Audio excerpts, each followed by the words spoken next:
आज मैं आपके लिए 4 रेसिपीज लेकर आई हूँ, लेकिन इन चारों में से अगर आप एक भी अपनी खाने की थाली में शामिल करते हैं ना, तो खाने का जो स्वाद है वो दुगना हो जाएगा। तो चलिए फिर फटाफट से शुरुआत करते हैं मिर्ची फ्राई से। इसके लिए सबसे पहले यहाँ पर हमने 10 से 12 हरी मिर्चियाँ ली हैं। जो छोटी मिर्चियाँ होती हैं वो बहुत तीखी होती हैं, मैंने थोड़ी बड़ी वाली ली है जो कम तीखी होती है वो ली है। हमने इसे अच्छे से धोकर सुखा लिया है। सुखाना बहुत जरूरी है, वरना जब हम इन्हें तेल में डालेंगे तो पूरे छींटे हमारे ऊपर आएंगे।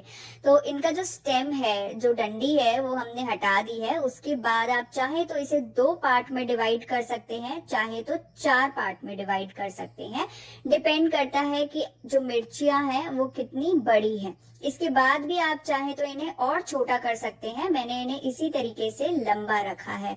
तो ये देखिए, इस तरीके से हम इसे 4 पार्ट में डिवाइड कर रहे हैं और लंबा लंबा ही रख रहे हैं। आप चाहें तो और छोटा कर सकते हैं।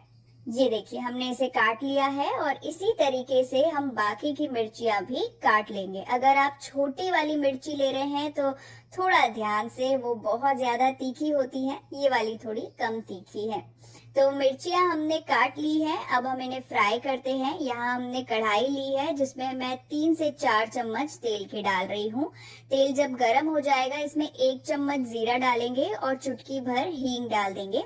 5-10 सेकंड के लिए इन्हें अच्छे से पकने देंगे। इसके बाद जो मिर्चियां हमने काट कर रखी हुई हैं, वो मिर्चियां हम इसमें डाल देंगे। जो फ्लेम है वो हमें लो से मीडियम पर रखना है और इसे हम इसी तरीके से लगातार लो मीडियम फ्लेम पर चलाते रहेंगे। ज्यादा नहीं चलाना होता है, 2 से 3 मिनट का ही टाइम लगता है। मिर्चियां सॉफ्ट हो जाती हैं और इनके ऊपर मार्क्स आने लग जाते हैं। इसे हाई फ्लेम पर मत पकाइएगा, वरना मिर्चियां तेल में डालते ही जल जाएंगी। दूसरी इम्पोर्टेंट बात कि इसे ढककर मत पकाइएगा। अगर ढककर पकाएंगे तो जो भाप होगी वो मिर्चियों में चली जाएगी और तेल जो है वो छींटे मारेगा और वो आपको लग सकता है। तो ये देखिए, मिर्चियों के ऊपर ऐसे मार्क्स आ गए हैं, इसका मतलब ये अच्छे से पक गई हैं। इससे ज्यादा हम इन्हें नहीं पकाएंगे।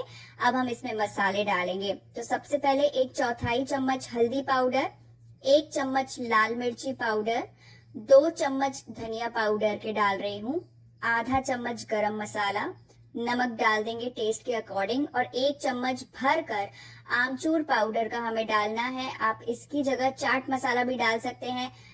कोशिश कीजिएगा कि आमचूर पाउडर डालें तो स्वाद ज्यादा अच्छा आएगा। मसाले डालने के बाद हम इसे 1 मिनट तक लगातार इसी तरीके से चलाते रहेंगे, ताकि जो मसाले हैं वो मिर्चियों पर अच्छे से लग जाएं और साथ के साथ ये पक भी जाएं। तो जैसे ही ये हो जाएगा, हम इसमें डाल देंगे नींबू का रस। 1 नींबू का रस मैंने निकाल लिया है, वो हम इसमें डाल देते हैं। नींबू का रस डालने के बाद हमें सिर्फ इसे एक बार मिक्स करना है, पकाने की जरूरत बिल्कुल भी नहीं है। और जैसे ये मिक्स हो जाएगा, फ्राई की हुई चटपटी मिर्चियां तैयार हो जाएंगी। इसे आप छोले भटूरे, दाल चावल, खिचड़ी, प्लेन पराठा, किसी के भी साथ में एंजॉय कर सकते हैं। फ्राइड मिर्ची बनकर तैयार है। चलिए अब झटपट से भुने हुए टमाटर की चटनी बनाते हैं। तो यहाँ पर हमने गैस ऑन कर दिया है। इसके ऊपर हम ऐसे जाली रख देंगे। जाली के ऊपर रखेंगे हम टमाटर। मैंने यहाँ पर 3 टमाटर लिए हैं, आप 4 ले सकते हैं, 5 ले सकते हैं, जितने लोगों के लिए आप बना रहे हैं उस हिसाब से ले लीजिए। 2 देसी टमाटर लिए हैं मैंने और 1 हाइब्रिड लिया है। आप चाहे तो सारे हाइब्रिड और या फिर सारे देसी ले सकते हैं। अब हर थोड़ी थोड़ी देर में, यानी कि 1-1, 2-2 मिनट में हम इसे पलटते रहेंगे। फ्लेम को मीडियम पर रखना है और ध्यान रखना है कि ये अंदर तक अच्छे सॉफ्ट हो जाने चाहिए। ऐसा ना हो कि बाहर का जो स्किन है वो सॉफ्ट हो जाए, कलर चेंज हो जाए, लेकिन ये अंदर से पके ही ना। अंदर तक अच्छे सॉफ्ट होने चाहिए, इस बात का ध्यान रखना है। तो बस देखिए, इसी तरीके से हम इसे पलटते जाएंगे और यहाँ पर ये अंदर तक अच्छे से भुन चुके हैं, सॉफ्ट हो चुके हैं। तो एक एक करके हम इन्हें बाहर निकाल देंगे और थोड़ा इन्हें हम ठंडा होने के लिए छोड़ देते हैं। ध्यान से हमें इसे उठाना है, कभी कभार स्लिप भी हो जाते हैं। अब यहाँ पर मैंने ले लिया है गार्लिक, यानी कि लहसुन, पूरी 1 कली ले ली है। इसे भी मीडियम फ्लेम पर हमें सिकने देना है, तब तक जब तक कि ये अंदर से अच्छे से सॉफ्ट नहीं हो जाती। जैसे ये हो जाएगा इसे भी हम बाहर निकाल देंगे। अब यहाँ पर मैंने 3 हरी मिर्चियाँ ली है, जो छोटी वाली होती है ना, जो तीखी वाली, वो ली है मैंने। आप चाहे तो जो कम तीखी होती हैं, थोड़ी बड़े साइज़ की, वो भी ले सकते हैं। तो तीनों हरी मिर्चियों को हमने सेक लिया है। गैस को अब हम बंद कर देंगे। चलिए आगे बढ़ते हैं। ये काफ़ी ठंडे भी हो चुके हैं, तो इनका ये जो स्किन है, जो बाहर का छिलका है, वो हम इस तरीके से हटा देंगे और छिलके भी हम साइड में करते जाएंगे।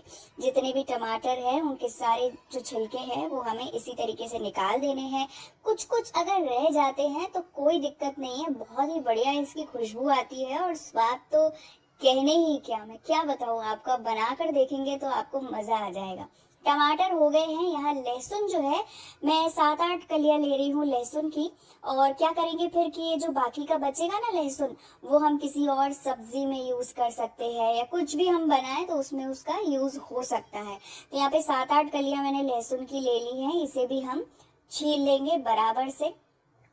ये देखिए बिल्कुल इसी तरीके से हमें इसे छीलना है। आप पराठा ले लीजिए, दाल चावल ले लीजिए, खिचड़ी ले लीजिए, कोई भी प्लेन पराठा भी बनाएंगे उसके साथ भी ये चटनी बड़ी मजेदार लगती है। अब लहसुन हो चुके हैं, टमाटर भी हो चुके हैं। लहसुन को हम थोड़ा सा मोटा मोटा काट लेते हैं, क्योंकि आगे हमें इसे मैश करना है तो ये अच्छे से मैश हो जाएंगे, इसलिए हम इसे थोड़ा ऐसे मोटा मोटा सा काट रहे हैं। टमाटर को भी हम थोड़ा रफली चॉप कर लेते हैं। जो टमाटर का ऊपर का पार्ट है वो हम निकाल रहे हैं, और इसके बाद हम इसे थोड़ा मोटा मोटा काट लेंगे, ताकि जब हम मैश करें ना तो सारी चीजें अच्छे से मैश हो जाएं। ये हम इसलिए कर रहे हैं। तो ये देखिए इसी तरीके से जितने भी ये टमाटर है उसे हमने काट लिया है। रफली काटना है, थोड़ा मोटा थोड़ा छोटा, जैसे आपको ठीक लगे। अब ये जो मिर्चियां हैं, मिर्चियों को भी हम छोटा छोटा काट रहे हैं। आप चाहे तो मिर्चियां साबुत भी रख सकते हैं, लेकिन मैं छोटा छोटा काट रही हूँ। जैसे ये हो जाएगा एक बोल में हम सारी चीजें ट्रांसफर कर देंगे। सेम चीज आप इस थाली में भी कर सकते हैं, लेकिन बोल में थोड़ा सा मैश करना आसान रहेगा। अब सारी चीजों को मैश करेंगे। अगर इक्का दुक्का कोई चीज रह जाती है, यानी कि टमाटर का अगर कोई पीस रह जाता है या थोड़ा सा लहसुन रह जाता है, तो कोई दिक्कत वाली बात नहीं है, वो खाने में अच्छा ही लगता है। बट देखिए यहाँ पर ऑलमोस्ट सब कुछ अच्छे से मैश हो गया है। तो अब हम क्या करेंगे, इसमें मसाले डालेंगे। अब मसालों में यहाँ पर सबसे पहले मैं डाल रही हूँ काला नमक। तो एक छोटा चम्मच मैंने काला नमक का लिया है। एक छोटा चम्मच चाट मसाला, नॉर्मल जो नमक है वो हम डाल देंगे। एक चम्मच कश्मीरी लाल मिर्ची पाउडर डाल देंगे, और क्रंच के लिए मैंने एक प्याज डाल दिया है। थोड़ी सी धनिया पत्ती डालकर इसे मिक्स कर देंगे। प्याज का जो क्रंच है वो बहुत बढ़िया आता है इस चटनी में, तो अगर आप प्याज खाते हैं तो जरूर से डालिए। इसके साथ ही यहाँ पर खटाई इसमें बहुत अच्छी लगती है, तो मैं आधे नींबू का रस डाल रही हूँ। अगर आपको ज्यादा खटाई नहीं पसंद है तो आप इसमें चाट मसाला स्किप कर सकते हैं, पर नींबू स्किप मत कीजिएगा। मिक्स करेंगे और लीजिए फटाफट से टमाटर की जो चटनी है वो बनकर तैयार है। और अब हम फटाफट से टमाटर की जो चटनी है वो बनकर तैयार है। और अब हम बनाएंगे सिरके वाले प्याज, जो ढाबा और रेस्टोरेंट्स में मिलते हैं। तो चलिए शुरू करते हैं। सबसे पहले हमने यहाँ पर छोटे छोटे प्याज लिए हैं। सिरके वाले प्याज के लिए छोटे प्याज लिए जाते हैं। हाँ, अगर अभी इस टाइम आपके पास में अवेलेबल नहीं है तो आप बड़े प्याज भी ले सकते हैं। तो प्याज का जो ये शूट पार्ट होता है, जो ऊपर का पार्ट होता है उसे शूट कहा जाता है, और नीचे के पार्ट को रूट कहा जाता है। तो शूट पार्ट पे ऐसे क्रॉस का निशान लगा देंगे। नीचे तक नहीं काटना है, बस ऊपर से थोड़ा थोड़ा सा चीरा लगाना है। और जो ये रूट पार्ट होता है उसे इस तरीके से निकाल दिया जाता है। नीचे वाले पार्ट को काटना नहीं होता है, इस तरीके से निकाला जाता है। एक बार मैं और आपको अच्छे से बता देती हूँ। ऐसे गोल घुमाते हुए चाकू से इसे निकाल देना होता है, और जो ये ऊपर वाला पार्ट होता है, यानी कि जो शूट पार्ट होता है, वहां पर इस तरीके से हमें क्रॉस का निशान बनाना है। तो सारे जो प्याज है हमें इसी तरीके से चीरा लगाकर रखने हैं, और उसके बाद इन प्याज को हम साइड में रख देंगे। इसका पानी तैयार करेंगे। तो 1 कप पानी हम लोग यहाँ पैन में डाल देंगे। इसे फ्लेवरफुल बनाने के लिए 1 चम्मच जीरा डाल देंगे, एक तेज पत्ता, एक छोटा दालचीनी का टुकड़ा, और 5-7 काली मिर्च के दाने हमने इसमें डाल दिए हैं। हाई फ्लेम पर पानी को आधा होने तक उबालेंगे। लगभग 3 से 4 मिनट का टाइम लगेगा। पानी को हमें अच्छे से उबालना है, ताकि जितने भी ये स्पाइसेस हमने डाले हैं उनका फ्लेवर जो है वो पानी के अंदर आ जाए। और अल्टीमेटली बाद में क्या होगा कि जब वो प्याज हम खाएंगे तो उसमें भी वो फ्लेवर्स का स्वाद आएगा। तो 3 से 4 मिनट के बाद जब पानी आधा हो जाएगा तब हम इसमें 2 चम्मच चीनी के डालेंगे और अच्छे से मिक्स कर देंगे। लगातार चलाते हुए चीनी को हमें अच्छे से मिक्स करना है और घुलने तक पकाना है। जब चीनी घुल जाएगी तब हम इसमें डाल देंगे एक कटा हुआ बीट रूट यानी कि चुकंदर। जैसे ही आप बीट रूट इसमें डालेंगे इसका कलर एकदम से चेंज हो जाएगा। बीट रूट डालने के बाद हमें सिर्फ और सिर्फ एक उबाल आने तक इसे पकाना है, बहुत ज्यादा पकाने की जरूरत नहीं है। जैसे ही एक उबाल आ जाएगा गैस को बंद कर देंगे और इसे पूरी तरीके से ठंडा होने देंगे। तो अब हमने यहाँ पर कांच की एक बर्नी ले ली है जिसमें सारे प्याज हम लोग डाल देंगे।